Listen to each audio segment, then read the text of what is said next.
Hey, it's E.B. Moss, and this is another episode of Insider Interviews where you get the insider scoop on the business of media, marketing, and advertising.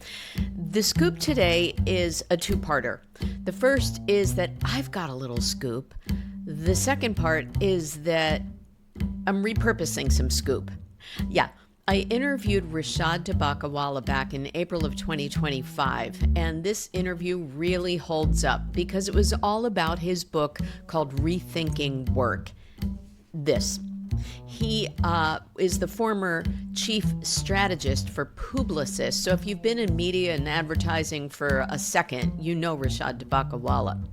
He recently did an interview about this book in Fortune magazine. So I thought, well, let me repurpose the interview I did with him because I think it's fabulous. Now, back to part one of my scoop is that speaking of rethinking work, I got a little inspired by Rishad, and I joined Nielsen as a senior writer on their global brand marketing team. Now, what Rishad talks about is that more and more people are just going to be working from anywhere. And when I had the opportunity to take a little time off to go celebrate my niece's wedding in the UK, the amazing corporate culture, something he also promotes, is that I wasn't allowed to work from anywhere. Yeah, my boss said, no, you're going on a wonderful family vacation. Please don't check in with work. How amazing is that? So Rishad talks all about the need for companies to rethink corporate culture. And I'd like to praise where I'm working now for being a good one. Now, recently, Rishad also interviewed a former Insider Interview guest of mine, my friend Lou Pascalis. I'm going to link to the show notes because if you are rethinking work yourself, you're going to love the interview that Lou and Rishad did recently. A lot of great career advice and insights from two great minds in our business. But in the meantime, here's a new-ish repeat episode of Rishad Tobaccowala on Rethinking Work. Thanks for listening and watching. You know, some people start their day with coffee. Rishad Tobaccowala starts by challenging the premise of everything that we think about when it comes to work. So this episode with Rishad is going to be like, I think, a triple espresso for me. Hello, Rishad. Thanks for joining. Well, thank you, EB, for inviting me, and hopefully it will be a triple espresso. I actually, before I start rethinking everything, every morning when I wake up, I have 2 doppios. So think of those as 4 espressos. You know, I have to say that I walk into my Starbucks and they know that they fire up the quad espresso on ice with an extra float of iced coffee on top and a splash of oat milk. There we are. So those are our drugs of choice. So I basically talk about coffee takeoffs. That's what the morning begins with. And I have 2 beers in the evening for alcoholic landing. There we go. I love it. Well, I'm going to take a second to talk about who you are, what you are, and why we're here. This is Insider Interviews, where you get the insider scoop on the business of media marketing and advertising. And this is episode 37 with Rishad Tobaccowala. He is a big name in advertising and marketing. Business Week calls him a top business leader, and Time Magazine has featured him as one of the 5 marketing innovators of choice. And he spent about 37 years and counting at Publicis Group. And he remains there after serving as chief strategist and chairman of Digitas and Razorfish. He remains there as a senior advisor. Now, I am a little bit nervous, not just because he's one of a few hundred people in the Advertising Hall of Fame, but because he also has an advanced degree in mathematics. And Rishad, I failed math in high school and college, or I would have been a psychologist. So now I'm really nervous. Hello. Hello. And I hated math. I wanted to be a writer. Really? And my parents basically said, you will write when you have something to say. but in the meanwhile, learn how to think. And math will teach you how to learn how to think. And so I Wow. went from basically hating it to Yeah. actually doing a degree in advanced mathematics. But Yes. I'm And glad that you did find something to write yes, because a couple of things, and that's what we want to talk about to start with, and then we'll get sure. into all of your insights about how to corral the future. Um, but you are the author of another new book. Mine is well loved. It's called Rethinking Work.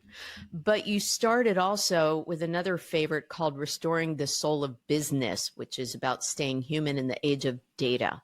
So let's talk about why you wrote both books. So the first one, Restoring the Soul, and then why Rethinking Work is maybe the next chapter. Sure. So both these books were written when I began to sense that the given thinking on a topic was not completely right. I wouldn't say it was completely wrong, but was not completely right. And the given thinking in 2018 when I wrote my book was that the thing that was going to matter more than anything else was going to be data. Mm. And that we were living in a world driven by math. And as someone who both A, understood math, since I have an advanced degree in it, and as someone who was involved in acquiring companies like a Sapient and an Epsilon, Epsilon being particularly data driven, Mm-hmm. I wasn't either anti-math or anti-data, but I basically believed that successful businesses combined the story and the spreadsheet. And we were focusing too much on the spreadsheet versus the story. Mm-hmm. And actually, the original title of the book was The Story and the Spreadsheet. But my book is published by HarperCollins, and HarperCollins has research teams that come up with different titles. And this was the title that did better. And I think it did better primarily because of the subtitle, which was Staying Human in the Age of Data. Yes. And the reality of it is that human beings select or choose with their hearts, and we use numbers to justify what we just did. And that if it was all data driven, then most marketers would not have a job because the machines could do their job better. And by its very nature, a brand is actually very little data. Almost everything is its storytelling. And I Mm-hmm. often basically say, what is storytelling but data with a soul? Okay. And so it's how do you combine those two? So that was the premise for the book. And the entire book then is an idea of combining things in different ways. But along the way, it goes into discussions on not just the importance of combining story and spreadsheet, but how do you manage change? So people were trying to manage change in unusual ways. How do you make sure that you upgrade your mental operating system so that you can continue to learn? But what was fascinating about book one, which continues to sell very well 5 years later, was that the second chapter of the book and the last chapter of the book, these were the topics. I remember this book was written in 2019, came out in Jan of 2020. Right. COVID happened in March of 2020, Right. right? The second chapter of the book is how do you manage distributed workplaces? How do you manage Distributed workplaces? workplaces. So how do you Okay. manage when your talent is on a screen and not in the office? Oh, Okay. And this was before COVID, because it was right. obvious to me that modern technology had made the office increasingly irrelevant. And COVID just proved it. That's all it Mm. did. Okay. That the technology already was there, but we were pretending that we were using 2002 technology. And the last chapter of the book is about something called AI. Okay. And to a great extent, A is why the reason the book continues to sell very well. And to many extent, people read it as Staying Human in the Age of AI. They don't even read it as Staying Human in the Age of Data. And it built the case for my second book. And my second book was people are thinking about work all wrong, just like they were thinking about data all wrong or not right completely. Yes. They were thinking about work all wrong. And it was that work is central to the human existence, that work is going to change more in the next 10 years, but people are fixating on things like returning to the office, which is a useless concept, completely useless. And my basic belief is the fact that major leaders are fixating on something so completely useless means I have to write a book. But the book isn't about where you work. It's trying to show that where you work is not got much to do with the future of work, right? And if you really want to prepare for work, so my basic belief is whether you decide to come to the office 5 days a week or 0 days a week, it makes no difference. Okay. What you have to really think about is, how do you completely rethink the strategy of your firm? How do you think about the organizational design of the firm? How do you retrain everybody? How do you think about leaders versus managers? And those are the hard questions. So instead, people are basically doing things that for all practical purposes are going back to 2019. As we're heading towards 2029, they all want to go back to 2019. Right, go back to the way we were. So what are the 4 words that every company uses a lot? Let me tell you what those 4 are. One is, we are something of tomorrow. Okay, we are the company of tomorrow. We're the agency of tomorrow, right? We are future. We are future driven. Okay, that's one. Second is, they say we are going to be agile. Okay. Right. Third is, we believe in personalization at scale, or personalization. And fourth, we are deeply talent driven. Those are the 4 words. You go to anybody's website: future, personalized, agility, and talent. Those are the 4 things. It's like keyword bingo. Keyword bingo. Then the same companies basically say, we'd like to get everybody, regardless of your position, to get back into the office. And in effect, we're going not to the future, we're going to the past. We're not going to be agile or flexible. We're going to be fixed. We're not going to care about what talent is thinking. And we're not going to personalize based on either your situation, your level, or the type of work you do. So outside of the fact that you have become anti every single thing you claim, and therefore you become a joke to your entire talent base, everything else otherwise is fine, sir. And employees, we're bridling at that. You know, we don't want to go back to the office. It's kind of like getting the horse back in the barn. It is. And in fact, this morning, I host my own podcast, and today's guest was a lady called Dr. Angela Jackson, who's just brought out a book called The Win-Win Workplace, and she teaches at Harvard, etc. And she was basically saying it's so obvious that there is a massive disconnect between the boardroom and the talent. And part of the reason, and part of what my book also shows, is most boardrooms have got themselves into an incestuous circle of self-defeating thinking.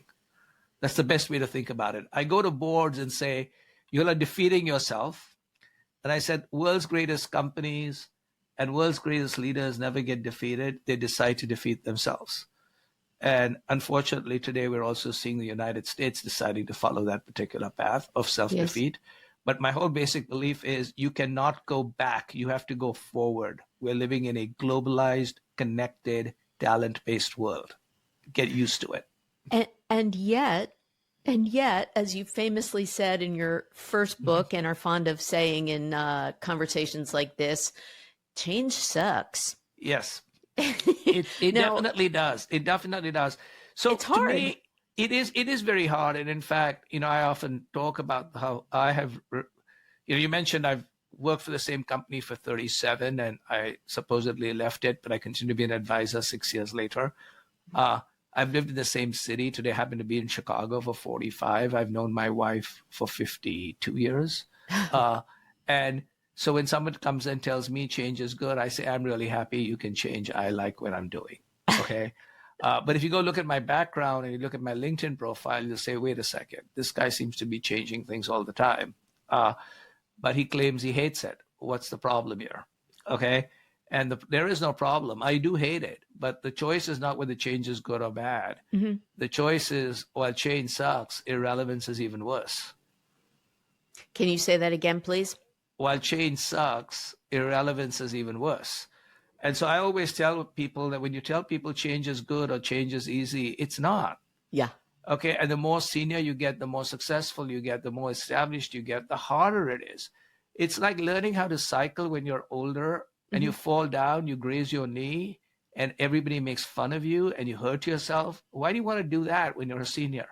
Why do you want your colleagues to think you don't know what you're doing? Why do you want to, we go into this mindset, I really don't need to change. I'll do buzzword bingo and I hope to retire before this happens. Right.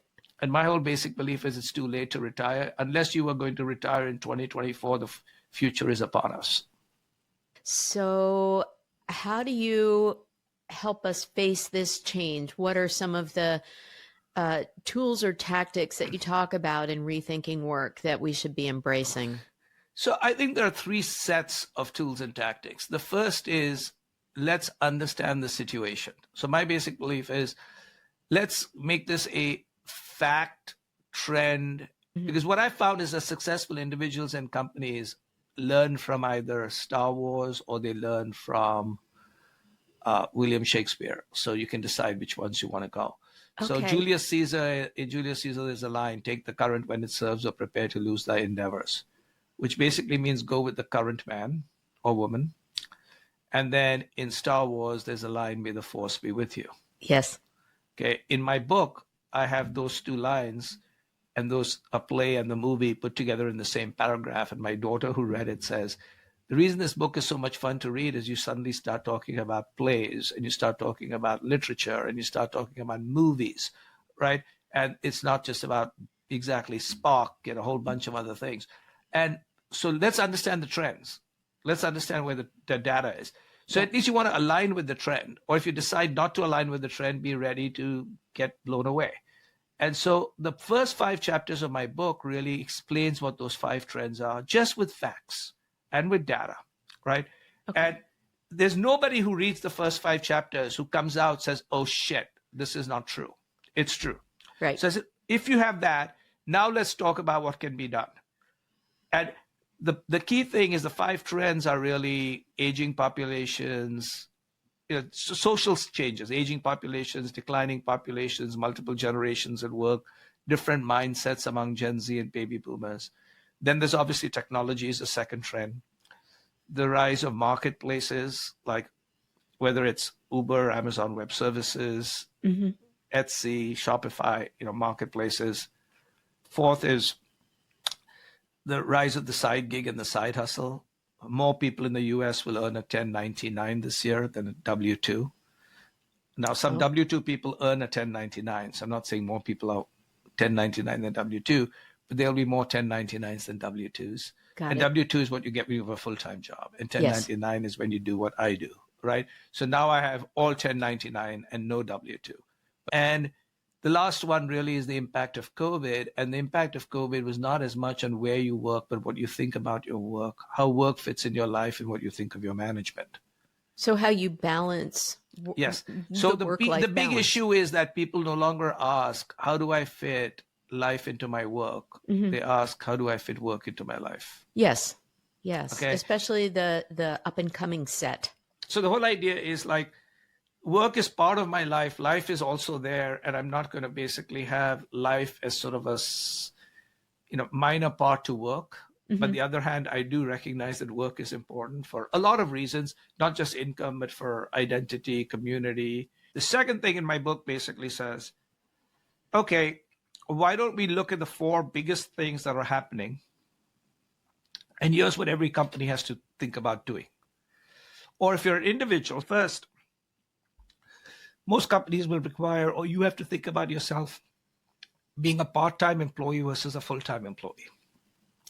So this is not a freelance worker, a fractionalized employee. So someone who gets 100% healthcare, but maybe 60 to 80% of your income or your bonuses. And with the other 20 to 40%, you do whatever you want. You can do your side hustle, side gig, go back to school, look after children, look after parents, decide you don't want to work those 20 to 40%. Now, different people will have different things. Some people will say we have to work 100%. Other people will say we prefer 60 or 80%. But because of things like AI, which is my second concept, a lot of people will not be allowed to work full time. They won't need to work full time. Most companies are going to basically say, I don't need 100% of you. I now only need 80% of you. But instead of laying off 20% of someone's company, why don't you give everybody the chance of basically working 20% less? In fact, when you ask people, would you like to work 20% less or 40% less? So some people will say, I have to work 100% to pay my bills. Other people will say, you know what, I would like to work 40% less. So you could actually end up in a company without doing any severance or any layoffs, reducing your headcount by 20% without laying anybody off. I don't see why companies aren't doing that. The only thing you have to do is you got to figure out how the model is, and you got to basically make sure you give 100% healthcare to people.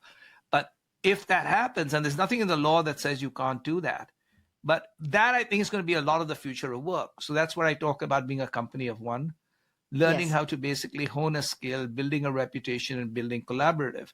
Because I've always told people, when you get the little call where your boss wants to see you and HR steps in at the same time, Ruh-roh. It's too late to update your LinkedIn. Yeah. Okay.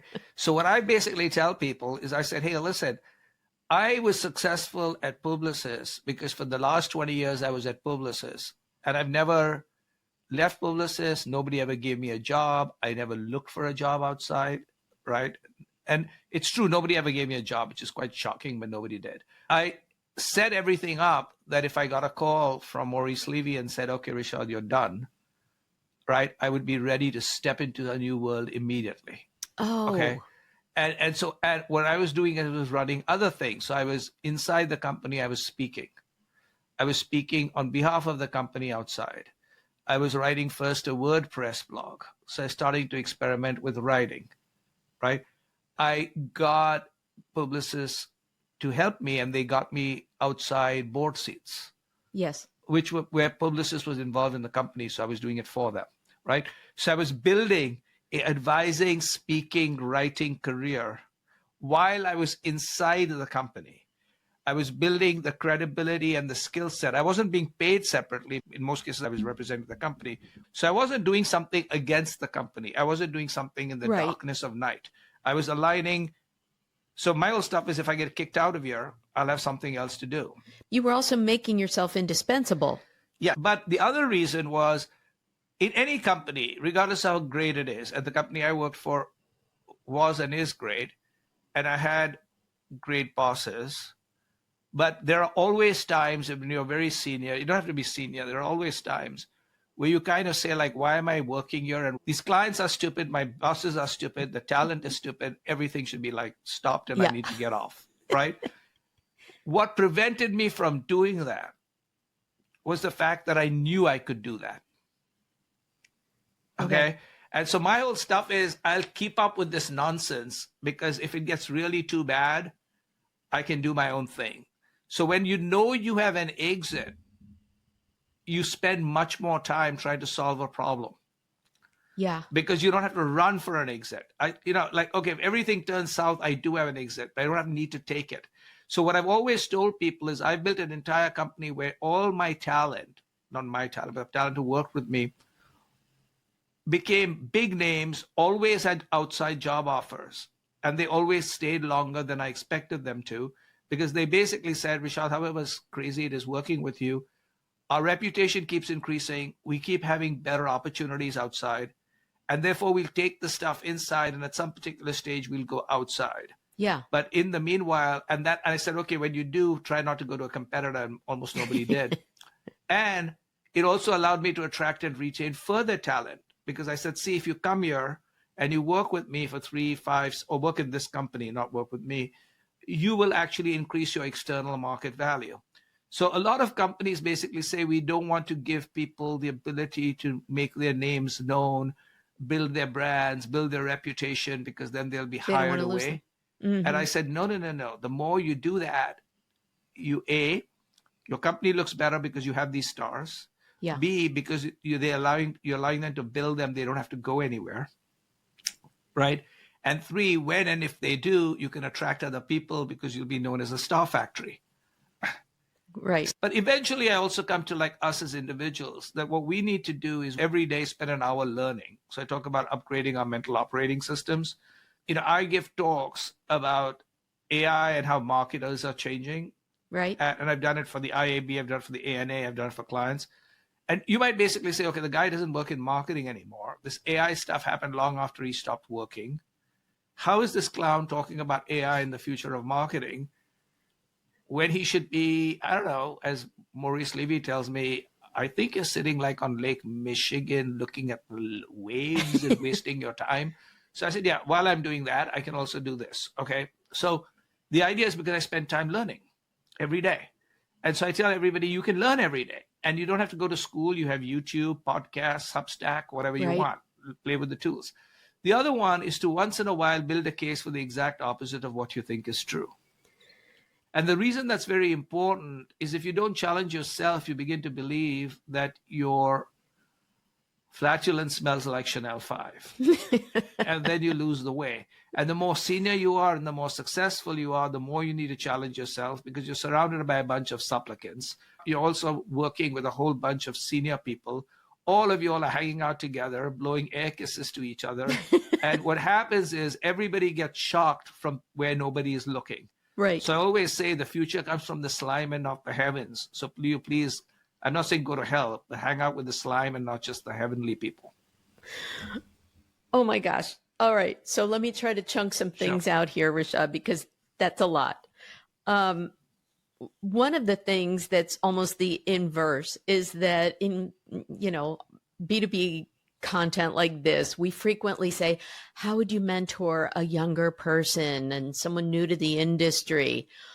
But they're the ones who are writing the rules now. They're the ones who are saying, yeah, no, I don't want to work that way. I want to work this way.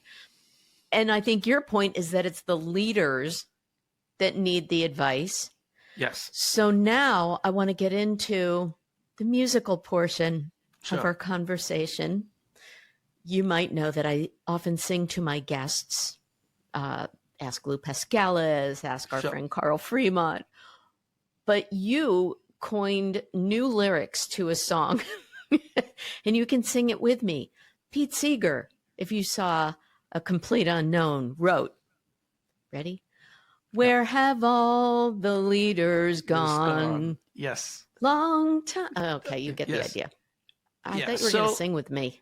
No, I'm not going to sing with you because then everybody will, you'll suddenly find that your listenership and viewership goes to zero when I start singing. So the thing that basically I would say is, in fact, so I write on Saturdays. I publish every Sunday. Maybe I'll write about where have all the leaders gone. Yeah. But I'm trying to figure out how to actually conflate two different songs. So right now it's Mrs. Robinson and Where Have All the Flowers Gone? Because in Mrs. Robinson, it's this whole line about, Joe DiMaggio, our nation turns its lonely eyes to you, right? Which is where we're looking for real leaders, to a great extent. And you suddenly find that most of those leaders are from the past. But so here's my basic belief. I think that we have a crisis in modern leadership, a massive crisis. And it's one of the things that, a gentleman called Drew Yanni and us are starting a project called the Athena Project. Yes. And the Athena Project is basically that modern leaders need to be wide spectrum, and leaders have to think about influence, impact, and intelligence. And today what we have is managers and bosses in a world which requires leaders. Managers are fine. Wait, what's the difference? So there's a very big difference. So a manager, boss, and leader. So let me take boss versus leader, right? Okay. And a manager, if you're a manager, you have to have a little bit of a boss-like thing, and you have to have a little bit of a leader thing. But by a boss is someone who works from a zone of control. And a boss spends most of their time measuring, evaluating, monitoring, and checking in. Okay, like your time card. Yeah. A leader works from a zone of influence. Oh. A leader basically thinks about how do they guide, mentor, make, sell, and build. A boss thinks they are the conductor of an orchestra where everybody plays their parts. A leader basically believes they are playing jazz and they're improvising. Continuing our musical theme. I love it. Right. So in effect, that's the difference. That's the difference between all right. And now the truth of the matter is everybody who's a world-class manager, if you think about it, should have a little bit of the boss like, because you can't run a company without doing some evaluating, allocating, monitoring, and measuring. But most people today are spending 70, 80% of their time doing that, and less than 20% of the doing the leader. And therefore, we have a crisis of leadership. And so I've always basically said one of the reasons people are not coming back to the office is they're not coming back to the bosses. Okay. Because they don't need to be monitored and measured and told what to do, because they were doing perfectly well without it. If, on the other hand, someone mentors them, guides them, leads them, builds them, okay, that's interesting. Okay. But also the question is whether you actually have to do that in a physical space called the office. That's a completely different thing too. But so in effect, we have a leadership crisis. And part of the leadership crisis, in addition to people not being leaders but being bosses, is you see that today, and this is a generational challenge that we're going to have in a very deep, deep way. So today, how quickly so many senior people in large numbers of companies ran away from their belief in diversity, equity, and inclusion. Okay? And I use those words. I don't use DEI. Not DEI. Right? I just said you ran away from diversity, equity, and inclusion. And not only did you run away, you went to the other side, hardcore, masculine energy. That's where you went. Okay? So what does that indicate? So one, it indicates that you're a realist trying to maximize the market value of your company and be aligned with whatever the current administration is. Okay, sort of interesting. But what it also basically says is three other things. Maybe you never believed in what you said in the first place. Number two, you have a backbone made of jujubes and marshmallows. Okay, that's what you have. And three, you have completely lost the bottom two generations at work who have actually seen what you are for what you are. Yes. Right? You are nothing but a money-tropic analog person with the warmth of a toilet seat and an imagination that doesn't go beyond your elbows. Rishad, I love you so much right now. Okay. And so what my whole basic belief is, what you'll have just done is you'll have created the greatest act of self-defeat. And my whole basic belief is, have a sense of history. Yeah. And my sense of history is very clear. When you align with somebody, do the people who align with that person, do they over time benefit or do they fail? Okay. I built my entire career by aligning with people who made people around them succeed. The Jack Clues, the Maurice Levy, etc. I was fortunate to have world-class talent who continues to, I keep connected to them. I see them all over the place years after I work with them because they succeeded and they thought I helped them succeed. Yes. Versus drag them down. So people basically said, most of the time this guy helps us succeed. Once in a while, he's so horrible that he fails. We have to fail with him. But we succeed. So my basic belief is, if you know that everybody who's aligned with a certain person always eventually regrets it, what makes you think you're going to be any different? Yeah. Simple. And my whole thing is, you all have proven to me, all of you people, I always basically say, after all this money and after all this wealth, what will your parents think? What will your children think? And what do you in the middle of the night think about what you just did? Amen. You do raise the bar for many. And as Chief Strategy Officer, your strategy has been invaluable. Also, your finger on the pulse of what's new, what's next. And I know that you've been that leader who has risen others. I had an interview last year for this podcast with Anthony Yell, and he's the Chief Creative Officer at Razorfish, and you were previously the chairman at Razorfish. And one of the things that he talked about is that the key to thriving is a marriage of performance and brand purpose, having a mission. But he's also a believer in collaboration. And that's one of your C's. And really embracing brand purpose, that's from, the Rishad Tobaccowala playbook too. So I want to take our last few minutes and talk about purpose. Sure. I want to hear about the Tobaccowala Foundation. Yep. And then I also want to hear, since this is about media marketing and advertising, how creativity is changing and how advertising has to evolve also in this new form of leadership and work. So however and wherever you want to answer those, it's yours. Sure. So one of the things that I've always believed is that there are two ways of thinking about strategy. One is the way I used it at Publicis, which is strategy is future competitive advantage. Okay, which is what will your customers or clients want in the future? Who will you be competing with in the future? And against those future competitors, how will you keep and retain and grow your clients? It was really Maurice Levy and a whole bunch of other people, but I was obviously involved. That is what explains the success of the Publicis Group, is we made investments and reorganizations, which took a long time, that allowed us to be more relevant to our clients for where they're going in the future. Another way of looking at strategy is generosity. Okay. Now that is not a corporate way of looking at it, but from an individual person, it's a good way of looking at it, which is if you can be generous with people and if you can help them wherever you can, you are likely at the end of it to do extremely well. Primarily because when you are generous, especially when people, there's nothing that people give back to you, right? When you're generous, you feel good. Whether it's somebody, it's not a quid pro quo, right? You're not giving to get. You feel good. Two, they will always remember you, because usually the people who most need generosity are sometimes, in between jobs, something's gone wrong and they reach out to you. So they'll remember you because most of these people will then recover and go and get big fat jobs. Everybody will be calling on them, but nobody returned their call when they were like, nobody was talking to them, right? So the whole idea is when you give, what begins to happen is it's like two songs, since you're in this musical thing. One is Eric Clapton, which basically is plant your love and let it grow, right?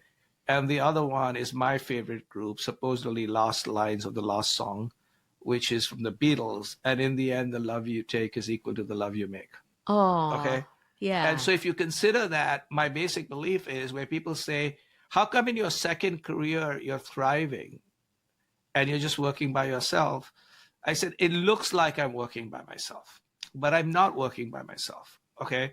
I got lots of people who are working with me and helping me. They just don't happen to be on my payroll, and I might not be happen to be on their payroll, which to a great extent, I continue to succeed in part because while I no longer am an employee of Publicis, they work very hard to support me. Like the podcast that I host, they produce, for instance, right? And they give me speaking leads, etc. And if somebody basically says, you're all by yourself, who's going to vouch for you?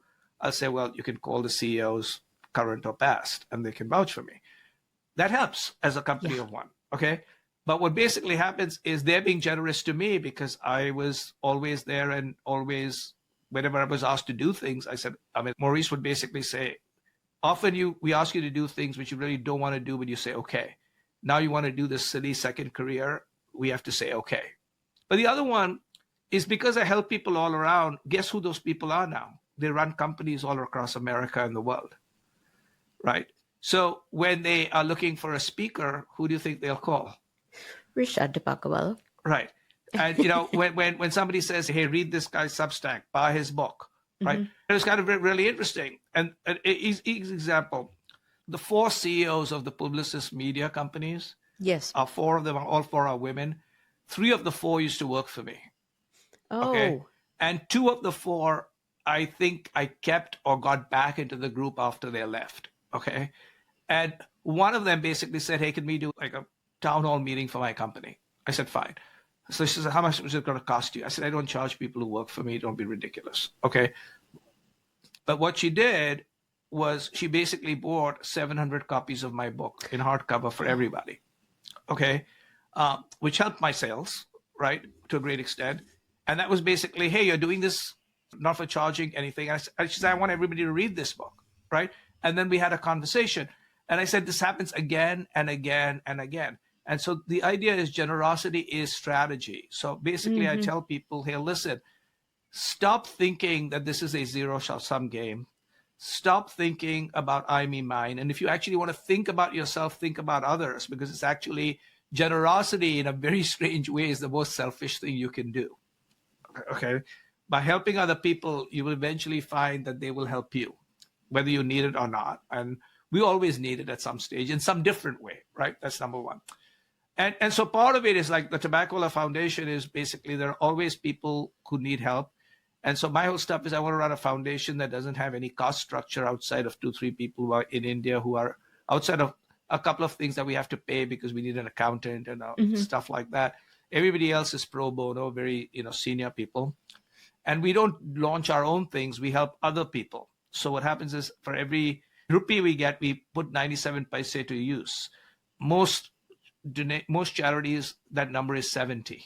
Yes. Yeah, we put 97. The reason is, A, we don't raise any money. The money is all from the foundation. So we don't go running around raising money. There's no politics. It's very easy. Most of the time, we're just having drinks and food, when we get together in India or other places. And we basically say, what do we want to do? So we had a theme. I wrote a strategy. The strategy was enlightenment. So what do? We help people. We lighten their burden. If you're ill, we give you money, right? If you are turning blind, we help you to, give you new lenses and things like that. That's a form of enlightenment. We invest in education where people are having difficulty getting to a school. So we buy buses for them so they can get to school.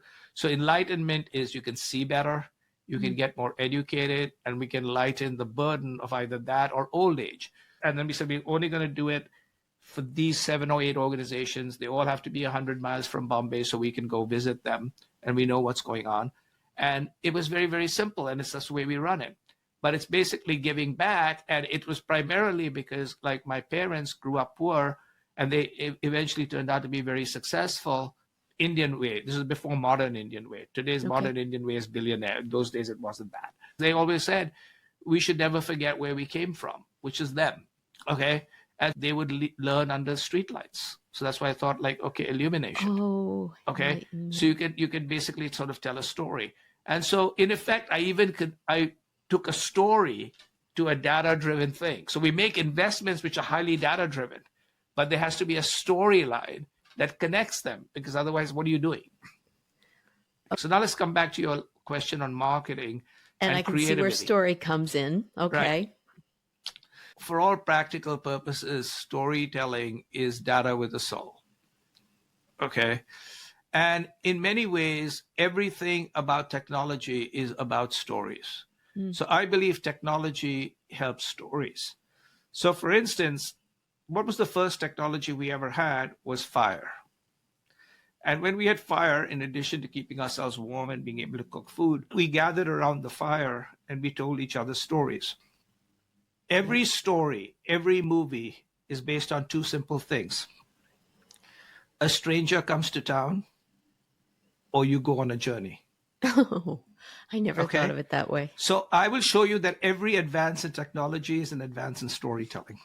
And I'll do it again and again and again. The difference is the modern marketing and media world, we got the plumbing right first before we got the poetry. So most of modern technology, the plumbing right. So the plumbing is we found the right person at the right place at the right time. Okay. But we didn't know what to say to them. And that's because until you had things like generative AI, you couldn't actually create amazing, customized, personalized stories. But now you can at scale. Until then, you found the right person, the right place, the right time, and told them the same thing. And that actually hurt brands. Because if I take my wife to Venice and on a moonlit night, we're in a gondola, and then I talk about plumbing, she'll kick me out onto the water, right? But that's what most brands were doing. We basically were not optimizing the creative or the storytelling because we couldn't. We'd say, okay, it's raining outside, buy a Big Mac. You like pink, so the ad looks like pink. That's not storytelling. That's versioning, of the same thing. And so I think we've come to a place where stories will matter. But more importantly, because of AI, we're living in a world of AI plus HI, where HI is human insight, human imagination, human ingenuity, human inventiveness. And as a result, coming back to my first book, the future is about story and the spreadsheet. And the spreadsheet is increasingly going to be done by machines. Mm-hmm. And they are also going to enable new ways of telling stories. Okay. But in effect, like yesterday, so, I have my learning thing. No, you learn something every day, right? I actually put an hour aside to learn. Okay. I love that. Yesterday, I spent an hour understanding how Substack has become multimedia oriented. So I write on a Substack. Right. Substack basically began as print. So now they had a big article called The Sights and Sounds of Substack. Yes. And so there are live concerts on Substack. Okay. So I was listening to Patti Smith, right? There are people giving talks. And my whole stuff is, hey, this has become a multimedia thing. And then it's also become sort of a social feed thing, but a social feed that's not algorithmically manipulated, and it's not full of, right now, the social feeds of X and Meta, and I subscribe to everything at the highest level, and I don't say anything sucks.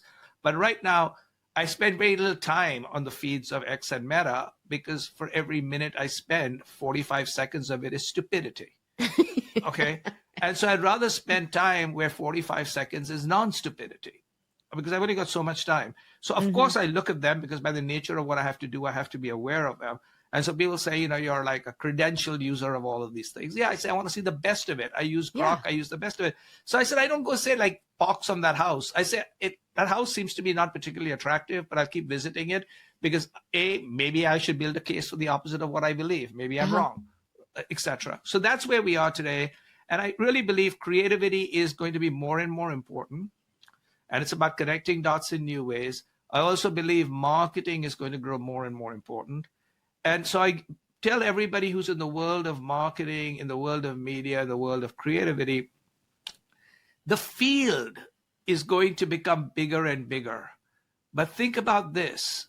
I think there are going to be more and more work to be done, but there are going to be fewer and fewer jobs to be filled. Wow. Okay. And therefore, start honing your skills and craft to get work done versus figuring out how to get a job. And you might say, what are you talking about? And I'll say, go to the film and entertainment industry.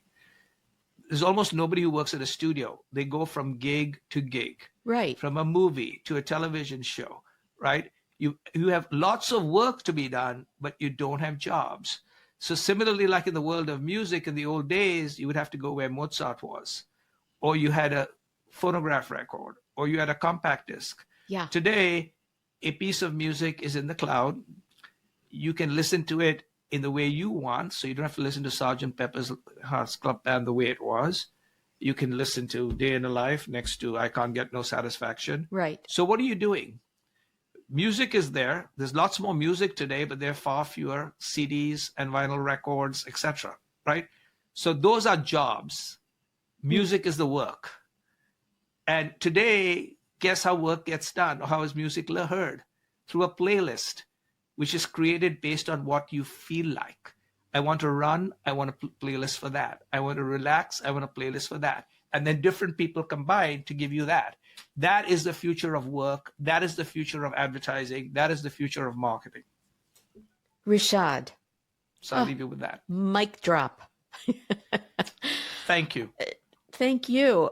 Now, I don't want to blow any of your book sales, but just to recap the ending, which is really powerful, and to kind of recap what you said, you talk about prioritizing inspiration, since let me read this. There's no tech that can inspire people to work more creatively and more productively. We're emotional beings. Yes. So we can't be treated like an algorithm. And you also encourage continuous learning, as you've illustrated. Ask him about beluga whales and waffle houses. That's learning too.